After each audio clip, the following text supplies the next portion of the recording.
हम चारों ओर से तरह तरह की रेडियो फ्रिक्वेंसी से घिरे हुए रहते हैं, जिसमें तरह तरह का डेटा ट्रैवल करता रहता है, जिससे हैकर्स कैप्चर करके डिकोड भी कर सकते हैं। जैसे कि मैंने आपको एमसी कैचर के बारे में बताया हुआ था, जिसका यूज़ करने के लिए हमें GRGSM की ज़रूरत पड़ती है। पहले ये टूल काली की रिपोजिटरी में मौजूद था, पर अभी वहाँ से इसको हटा दिया गया है। तो यदि आप इसको अभी यूज़ करना चाहते हैं तो आपको इसको मैनुअली इंस्टॉल करना पड़ेगा, और इसको इंस्टॉल करने की प्रोसेस थोड़ी सी जटिल भी है। मैंने आपको दोनों तरह के मेथड बताए हुए हैं, पर आज मैं आपको एक ऐसे OS के बारे में बताऊंगा जो कि radio frequencies intelligence pre based है, जिसमें आपको RF हैकिंग में यूज़ होने वाले कई बेहतरीन टूल प्री इंस्टॉल मिल जाएंगे, जिससे कि आपका काम काफ़ी आसान हो जाएगा। तो आइए जानते हैं इसके बारे में। नमस्कार दोस्तों, मेरा नाम है अनिल और आप सभी देख रहे हैं टेकचिप यूट्यूब चैनल। मैंने आपको अपने चैनल पर RF हैकिंग के कुछ डेमो दिखाए हुए थे, जैसे कि MC कैचर बनाना, FM हाईजैकिंग, RTL SDR के द्वारा रेडियो फ्रिक्वेंसीज को कैप्चर करना। तो इनके लिए हार्डवेयर डिवाइस के अलावा अलग अलग सॉफ्टवेयर्स की भी ज़रूरत पड़ती है, जैसे कि GQRX, GRGSM live monitor, MC catcher आदि। तो यदि ये सारे सॉफ्टवेयर्स एक ही जगह प्री इंस्टॉल मिल जाएं तो काम काफ़ी आसान हो जाएगा। तो इसके लिए एक डेडिकेटेड OS है जिसका नाम है SIGINT-OS, यानी कि सिग्नल इंटेलिजेंस OS। ये Ubuntu बेस्ड OS है, जिसमें आपको RF हैकिंग में यूज़ होने वाले कई महत्वपूर्ण टूल प्री इंस्टॉल मिल जाएंगे। मैं आपको इस OS को वर्चुअल मशीन पर इंस्टॉल करना बताऊंगा और इसके कुछ डेमो भी दिखाऊंगा कि किस तरह से वर्क करता है। तो जाहिर सी बात है, इसके लिए हमें कुछ हार्डवेयर डिवाइस की भी ज़रूरत पड़ेगी। तो ये मेरे पास RTL SDR डोंगल हैं, जो कि रेडियो फ्रिक्वेंसीज को कैप्चर और रिसीव करने के काम आएंगे। तो जल्दी से हम इस OS का इंस्टॉलेशन देख लेते हैं। आप इसकी ISO फाइल को यहाँ से डाउनलोड कर सकते हैं। तो मैंने इसके लिए एक वर्चुअल मशीन क्रिएट कर ली है, जिसमें मैंने 2 GB रैम, 2 कोर प्रोसेसर और 25 GB की हार्ड ड्राइव एलोकेट कर दी है। तो अभी यहाँ पर मैं इस मशीन को स्टार्ट करूँगा तो ये हमारी ISO फाइल से बूट हो जाएगी। और ये देखिए, यहाँ पर बूट मेनू आ चुका है। आप यहाँ पर डायरेक्ट ही इंस्टॉलर को स्टार्ट कर सकते हैं, पर इसमें कई बार एरर आ जाता है, ये सही तरह से इंस्टॉल नहीं हो पाता। तो पहले हम इसको लाइव बूट करेंगे और इसको कॉन्फ़िगर करेंगे, उसके बाद हम इसको इंस्टॉल कर सकते हैं। तो अभी यहाँ पर ये बूट हो रहा है। बूट होने के बाद आप इसका लाइव भी यूज़ कर सकते हैं और इसको टेस्ट कर सकते हैं। ये देखिए, अभी यहाँ पर ये स्टार्ट हो चुका है। अभी आप इसका यहाँ पर लाइव यूज़ कर सकते हैं। आपको यहाँ पर ये सारे टूल्स मिल जाएंगे, पर लाइव के अंदर कई टूल यहाँ पर सही तरह से वर्क नहीं कर पाते। तो इसको हम पहले अपनी वर्चुअल मशीन पर इंस्टॉल करेंगे। यहाँ पर आपको इसका इंस्टॉलर मिल जाएगा, पर यदि आप इसको यहाँ पर डायरेक्ट ही इंस्टॉल करेंगे तो यहाँ पर ये इंस्टॉल नहीं हो पाता, ये बीच में ही क्रैश हो जाता है। तो इसको इंस्टॉल करने के स्टेप्स आपको इसकी वेबसाइट पर मिल जाएंगे। यहाँ पर सारे कमांड्स दे रखे हैं, पहले आपको इन कमांड्स को रन कराना होगा, उसके बाद आप यहाँ पर इसको इंस्टॉल कर सकते हैं। तो आप यहाँ से इन कमांड्स को कॉपी कर लीजिए और एक एक करके अपने टर्मिनल पर पेस्ट करते जाइए। तो पहले हम यहाँ पर इंस्टॉलर को रिमूव करेंगे। तो मैंने अपने टर्मिनल पर ये कमांड पेस्ट कर दिया है।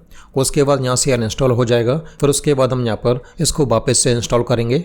तो अभी यहाँ पर अनइंस्टॉल हो चुका है। अभी हम इसको यहाँ पर वापस से इंस्टॉल करेंगे। तो उसके लिए भी यहाँ पर मैंने कमांड पेस्ट कर दी है। तो यहाँ पर ये इंस्टॉलर वापस से इंस्टॉल हो जाएगा। इसको इंस्टॉल होने में ज़्यादा समय नहीं लगेगा। उसके बाद हम यहाँ पर इसको लॉन्च कर पाएंगे। अभी यहाँ पर मैं इंस्टॉलर को स्टार्ट कर देता हूँ। तो मैंने कमांड लगा दिया है sudo ubiquiti। तो यहाँ पर इसका इंस्टॉलर स्टार्ट हो जाएगा। और ये देखिए, यहाँ पर ये स्टार्ट हो चुका है। तो सबसे पहले आप यहाँ से अपनी लैंग्वेज सेलेक्ट कर लीजिए, उसके बाद इसको कंटिन्यू कीजिए। यदि आप यहाँ पर इसके अपडेट और थर्ड पार्टी सॉफ्टवेयर को इंस्टॉल करना चाहते हैं तो आप यहाँ पर चेक बॉक्स को टिक कर दीजिए, उसके बाद कंटिन्यू कीजिए। इसके बाद यहाँ पर सेलेक्ट कर लीजिए erase disc and install SIGINT-OS। यदि आप यहाँ पर इसका सिक्योरली यूज़ करना चाहते हैं तो आप यहाँ पर सेकंड वाला ऑप्शन चूज़ कर सकते हैं, जिससे कि यहाँ पर इनक्रिप्ट होकर इंस्टॉल होगा। तो भी यहाँ पर हमारे ड्राइव के अंदर ये 2 पार्टीशन क्रिएट करेगा। मैंने इसको कंटिन्यू कर दिया है। उसके बाद यहाँ पर आगे की प्रोसेस स्टार्ट हो जाएगी। यहाँ से आप अपनी लोकेशन सेलेक्ट कर लीजिए। आप यहाँ पर टाइम जोन कौन सा सेट करना चाहते हैं वो सेट करने के बाद कंटिन्यू कीजिए। उसके बाद सेलेक्ट कीजिए अपना कीबोर्ड लेआउट। तो यहाँ पर डिफ़ॉल्ट में तुर्किश कीबोर्ड लेआउट आ रहा है, तो इसको हम यहाँ पर चेंज करेंगे। यहाँ पर मैंने सेलेक्ट कर लिया है इंग्लिश US को। उसके बाद इसको कंटिन्यू कर दीजिए। तो यहाँ पर इंस्टॉल होना स्टार्ट हो जाएगा। इसके बाद आपको यहाँ पर एक और काम करना पड़ेगा, नहीं तो यहाँ पर इंस्टॉलर बीच में ही क्रैश हो जाएगा। इसके लिए आप यहाँ पर एक और टर्मिनल विंडो ओपन कर लीजिए और इस वेबसाइट से इन सारी कमांड्स को कॉपी करके यहाँ पर पेस्ट कर दीजिए। तो यहाँ पर मैंने न्यू टर्मिनल विंडो पर ये सारी कमांड पेस्ट कर दी हैं। फिर आप इस विंडो को बंद कर सकते हैं। तो अभी यहाँ पर SIGINT-OS हमारी वर्चुअल मशीन पर इंस्टॉल हो रहा है, जिसमें कि थोड़ा सा समय लगेगा। ये डिपेंड करेगा आपके सिस्टम की परफॉर्मेंस के ऊपर। तो मैंने समय बचाने के लिए इसको पहले से अपनी वर्चुअल मशीन पर इंस्टॉल किया हुआ है, तो मैं डायरेक्ट ही इससे बूट करा लेता हूँ। जब यहाँ पर इंस्टॉल होकर रीबूट हो जाएगा तो आपको यहाँ पर ये लॉगिन विंडो मिलेगी। आप यहाँ पर इससे लॉगिन कर लीजिए। इसका डिफ़ॉल्ट पासवर्ड है SIGINT-OS स्मॉल लेटर्स के अंदर। फिर आप यहाँ पर इससे लॉगिन हो जाएंगे। ये देखिए, ये यहाँ पर स्टार्ट हो चुका है। अभी हम यहाँ पर इसका यूज़ कर सकते हैं। आपको यहाँ पर रेडियो फ्रिक्वेंसीज के लिए कई सारे टूल प्री इंस्टॉल मिल जाएंगे जिनको आपको इंस्टॉल करने की ज़रूरत नहीं पड़ेगी। बस आप यहाँ पर इसको ओपन कीजिए और यूज़ कीजिए। आपको यहाँ पर स्टार्टिंग में ही महत्वपूर्ण टूल्स दे रखे हैं, बाकी आपको यहाँ पर और भी टूल्स अंदर मिल जाएंगे। यहाँ पर कई सारे टूल्स CLI बेस्ड भी हैं जिनको कि आप टर्मिनल से यूज़ कर पाएंगे। तो अभी हम यहाँ पर इसके कुछ टूल्स को चेक कर लेते हैं कि यहाँ पर ये किस तरह से वर्क कर रहे हैं। तो मैंने यहाँ पर अपने RTL SDR डोंगल को अपने सिस्टम से कनेक्ट कर लिया है। ये देखिए, ये GQRX टूल है। आप यहाँ से अपनी हार्डवेयर डिवाइस को सेलेक्ट कीजिए और इसको स्टार्ट कर दीजिए। तो यहाँ पर ये टूल स्टार्ट हो जाएगा। आप इसकी मदद से रेडियो फ्रिक्वेंसीज़ को रिसीव कर सकते हैं। इसको कैसे यूज़ करते हैं, इसकी मदद से रेडियो फ्रिक्वेंसीज़ को कैसे कैप्चर किया जाता है, ये मैंने इस वीडियो के अंदर बताया हुआ है। यहाँ पर मैंने GQRX के बारे में काफ़ी कुछ बताया हुआ है।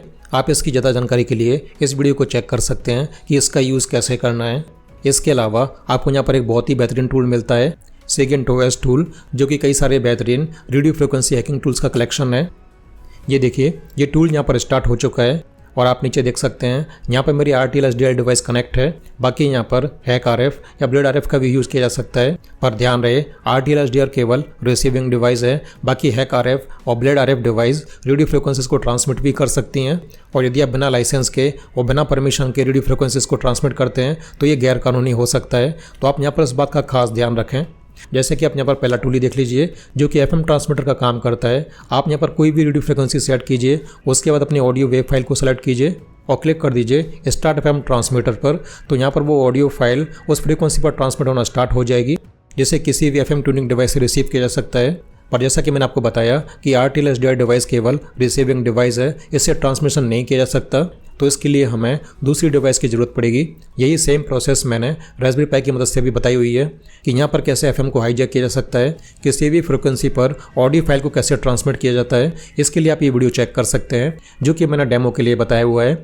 आपको यहाँ पर FM ट्रांसमीटर के अलावा GPS ट्रांसमीटर भी मिल जाएगा, जिसकी मदद से GPS सिग्नल्स को ब्रॉडकास्ट किया जा सकता है। पर इसके लिए HackRF या Blade RF जैसी हार्डवेयर डिवाइस की ज़रूरत पड़ेगी। यहाँ पर बस लैटिट्यूड और लॉन्गिट्यूड सेट कीजिए, उसके बाद क्लिक कर दीजिए स्टार्ट GPS ट्रांसमीटर पर। तो यहाँ पर GPS सिग्नल ब्रॉडकास्ट होना स्टार्ट हो जाएंगे आपके दिए गए लैटिट्यूड और लॉन्गिट्यूड के हिसाब से। इसके अलावा आपको अगला ऑप्शन मिलता है GSM सर्च का। यहाँ से GSM बेस स्टेशन को सर्च किया जा सकता है कि डिवाइस के आसपास किस तरह के बेस स्टेशन मौजूद हैं, उनको यहाँ पर सर्च किया जा सकता है।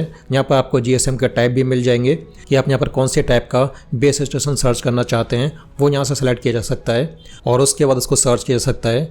इसके बाद आपको यहाँ पर जो टूल मिलता है वो है MC कैचर, जो कि MC नंबर्स को कैप्चर करेगा। जो भी यहाँ पर GSM फ्रिक्वेंसी सेट की हुई है, ये यहाँ पर उस फ्रिक्वेंसी पर MC नंबर्स को कैप्चर करेगा और यहाँ पर उसकी डिटेल शो होती जाएगी। जो मैंने आपको पहला मेथड बताया था उसमें दो टूल को एक साथ रन कराना पड़ता था, पर यहाँ पर एक ही बार में काम हो जाएगा। MC कैचर के अलावा आपको यहाँ पर LTE सर्च और LTE डिकोडर के भी टूल मिल जाएंगे। फिलहाल यहाँ पर ये फीचर उपलब्ध नहीं है। इसके अलावा यहाँ पर जैमर भी दे रखा है, जिसकी मदद से सिग्नल्स को जैम किया जा सकता है। जैसे कि मैंने आपको वाईफाई जैमर के बारे में बताया था, ऐसे ही यहाँ पर ये सिग्नल जैमर है जो कि किसी पर्टिकुलर फ्रिक्वेंसी के सिग्नल्स को जैम कर देगा। पर यह काम RTL SDR डिवाइस की मदद से नहीं होगा, इसके लिए दूसरी डिवाइस की ज़रूरत पड़ेगी और ऐसा करना गैर कानूनी भी है। तो आप यहाँ पर इन चीज़ों का भी ध्यान रखें। आपको कानून के दायरे में ही रहकर ये काम करना है। आप बिना परमिशन के ऐसे काम नहीं कर सकते। हमारा उद्देश्य लोगों की हेल्प करना होना चाहिए, ना कि उनको नुकसान पहुँचाना। तो यहाँ पर ऐसे कई सारे बेहतरीन टूल दे रखे हैं जिनका यूज़ यहाँ पर डायरेक्ट ही किया जा सकता है। जैसे कि मैं आपको MC कैचर के बारे में बताता हूँ।